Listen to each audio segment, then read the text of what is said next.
In the early hours of March 18, 2026, the skies above Tel Aviv lit up with the unmistakable glow of incoming ballistic missiles. Sirens screamed across central Israel as residents scrambled for shelter. This was no ordinary barrage. Among the warheads were multiple warhead cluster munitions designed to overwhelm even the most advanced air defenses. And this time, they succeeded in reaching their mark. An elderly couple in their 70s, Yaron and Ilana Moshe, were killed in their own apartment in the Tel Aviv suburb of Ramat Gan. Shrapnel tore through a train station platform in central Tel Aviv, suspending rail services nationwide. This is the latest escalation in a war that began less than 3 weeks ago with the assassination of Iran's supreme leader. For American and British audiences watching from afar, the implications are immediate. A key ally under direct fire, oil markets already spiking, and the very real risk that this conflict draws in wider Western involvement. Tonight, we break down exactly what happened overnight, why Iran chose cluster munitions, how this fits into the broader 2026 Iran war, and what it means for the days ahead. This is a developing story grounded entirely in verified reporting from Israeli emergency services, Magen David Adom, and cross-checked by major international outlets. We present the facts from all sides without speculation. Let's start at the beginning of this chapter of the conflict, because context is everything. On February 28, 2026, the United States and Israel launched Operation Epic Fury. In a coordinated series of precision airstrikes across Iran, they struck high-value targets, including leadership compounds in Tehran. The operation resulted in the death of Supreme Leader Ayatollah Ali Khamenei, confirmed by both Iranian state media and Western intelligence. That single strike decapitated the Islamic Republic's command structure and triggered an immediate Iranian retaliation across the region. Missiles and drones aimed at Israel, American bases in the Gulf, and shipping lanes near the Strait of Hormuz. Within days, the fighting expanded. Hezbollah escalated from Lebanon. Israel pushed ground operations into southern Lebanon, and Iran began a sustained campaign of ballistic missile launches against Israeli cities. By early March, the pattern was clear. Iran was using its missile arsenal to force Israel onto the defensive, while its own territory absorbed daily American and Israeli airstrike. On March 9th came the first confirmed civilian deaths inside Israel from cluster munitions in the town of Yehud. Then, on March 17th, Israeli forces carried out 2 more high-profile assassinations inside Iran. Ali Larijani, the de facto head of the Supreme National Security Council, and Gholamreza Soleimani, commander of the Basij paramilitary force. Iran's response was swift and public. The Islamic Revolutionary Guard Corps announced it would retaliate directly, and that retaliation arrived overnight on the 17th into the 18th. 4 separate salvos of ballistic missiles were detected leaving Iranian territory. Israeli air defense, the layered system of Iron Dome for short-range threat, David's Sling for medium range, and Arrow 3 for high-altitude ballistic missile, engaged aggressively. Most incoming projectiles were intercepted, but not all. At least 1 missile released its cluster submunitions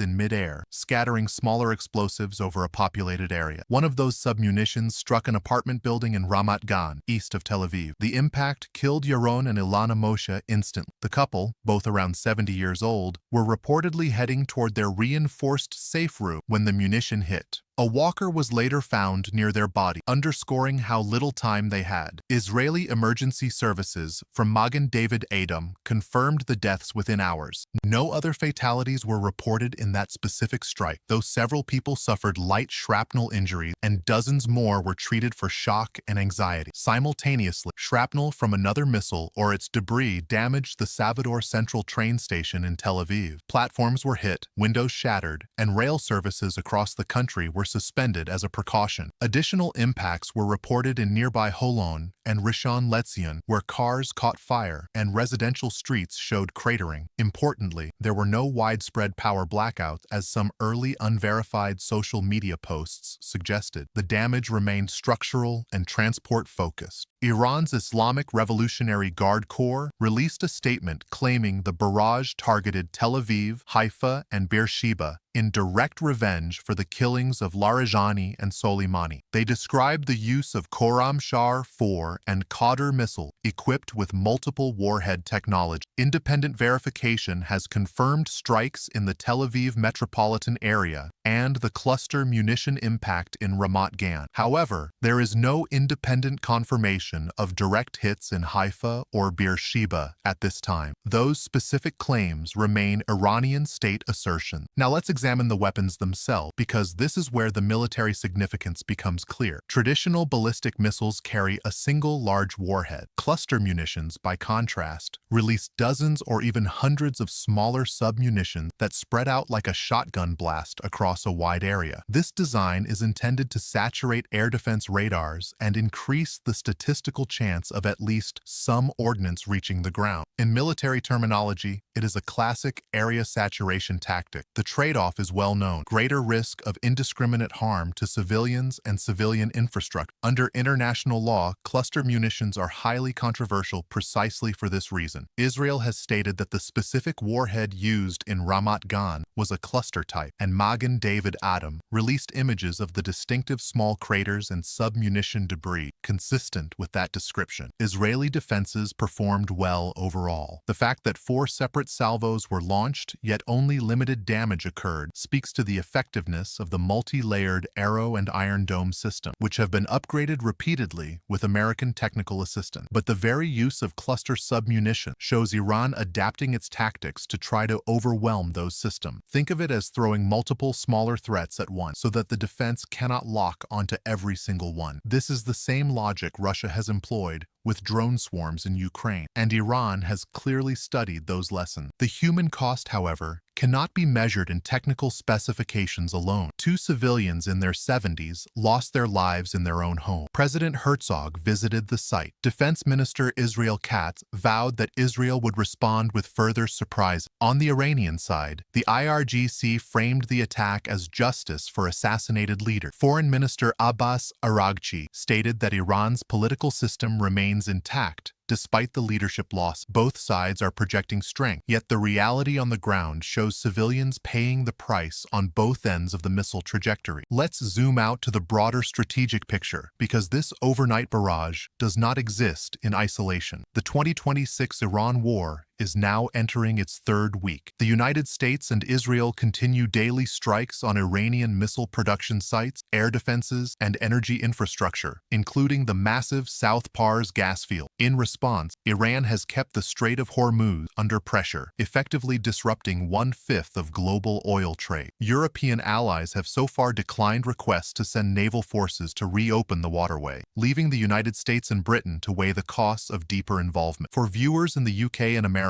this matters directly. Rising fuel prices at the pump, potential supply chain shock, and the question of whether NATO partners will be asked to contribute more than rhetorical support. Think tanks monitoring the conflict, including the Institute for the Study of War, have noted Iran's repeated reliance on cluster war precisely because its conventional missile inventory is being steadily degraded by American and Israeli bunker-buster munitions. Each Iranian launch uses up irreplaceable assets, while Israel and the United States continue to attrit Iran's launch infrastructure from the air. This creates a slow-motion, grinding war of missile exchanges that both sides believe they can sustain longer than the other. Historically, this moment echoes several precedents that help us understand the scale. In 1991, during the Gulf War, Iraq fired Scud missiles at Israel in an attempt to draw it into the conflict and fracture the American-led coalition. Saturation tactics created widespread fear, even when actual casualties were relatively low. In 2024, Iran launched its first direct, large-scale missile and drone attack on Israel. Almost everything was intercepted, and the political message mattered more than the physical damage. What we are seeing now in 2026 is different. Confirmed civilian deaths inside Israel from Iranian strike, combined with the decapitation of Iran's own leadership, have removed the guardrails that previously kept these exchanges symbolic. We have moved from proxy shadowboxing to direct state-on-state ballistic warfare. The Institute for the Study of War and other specialist analysts also point to a dangerous new trend: the normalization of cluster munitions in urban areas. Once one side introduces them, the temptation for the other to respond in kind grows. And while neither Israel nor the United States has used cluster munitions in this theater, the precedent is now set.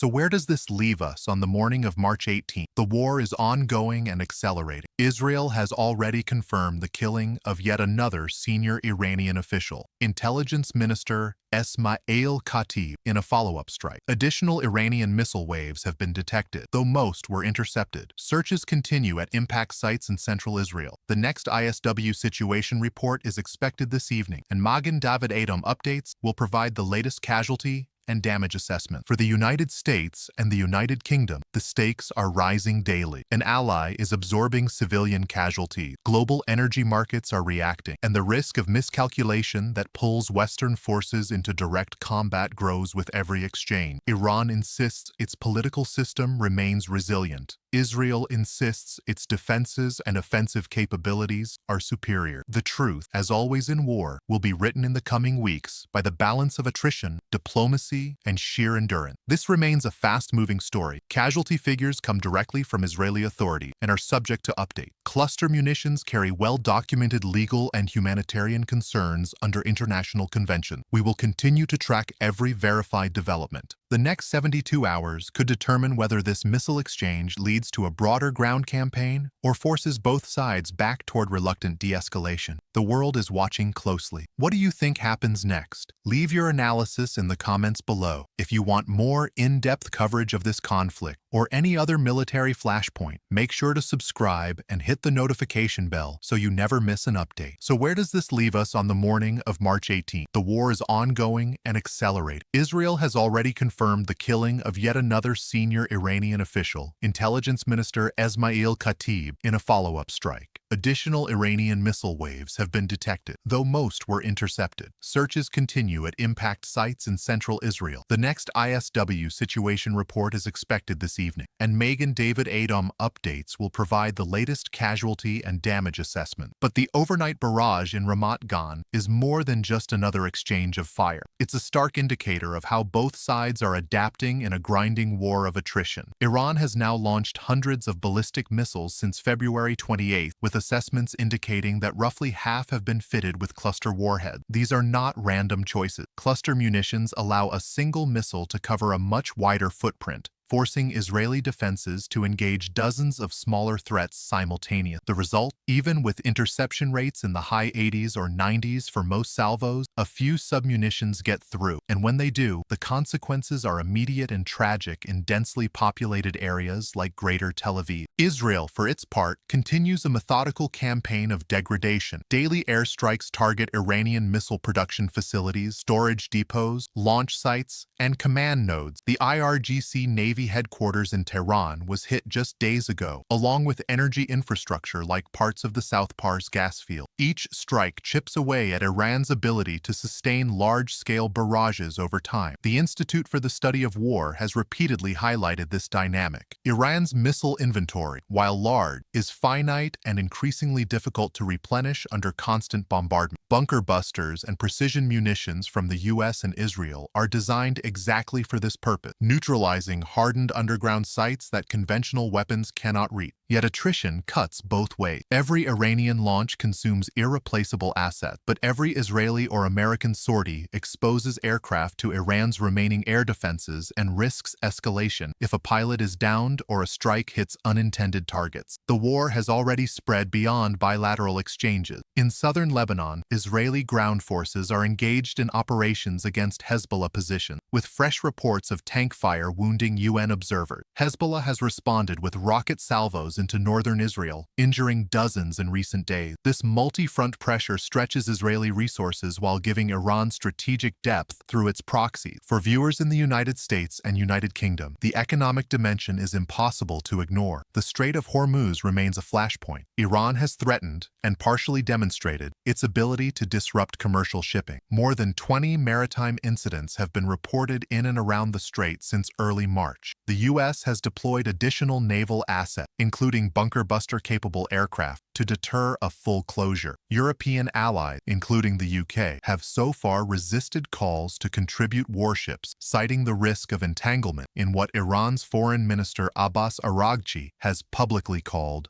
America's war. Oil prices are already reacting, spikes that feed directly into higher fuel costs at pumps in London, New York, and beyond. Supply chain disruptions could follow if tanker traffic slows further. This is no longer a distant regional conflict. It's one with tangible pocketbook implications for Western households. International reactions reflect the high stake. The United Nations has called for restraint, but no binding resolution has emerged amid Security Council division. Gulf states like Qatar, Kuwait, UAE, and Saudi Arabia have intercepted incoming Iranian missiles and drones in recent barrages, quietly aligning with the anti-Iran coalition while avoiding public escalation. President Herzog's visit to the Ramat Gan site, flanked by emergency responders, sent a clear domestic message of resilience. Defense Minister Katz's promise of surprises hints at further targeted operations inside Iran. On the Iranian side, the regime projects continuity, despite the leadership losses. Foreign Minister Araghchi insists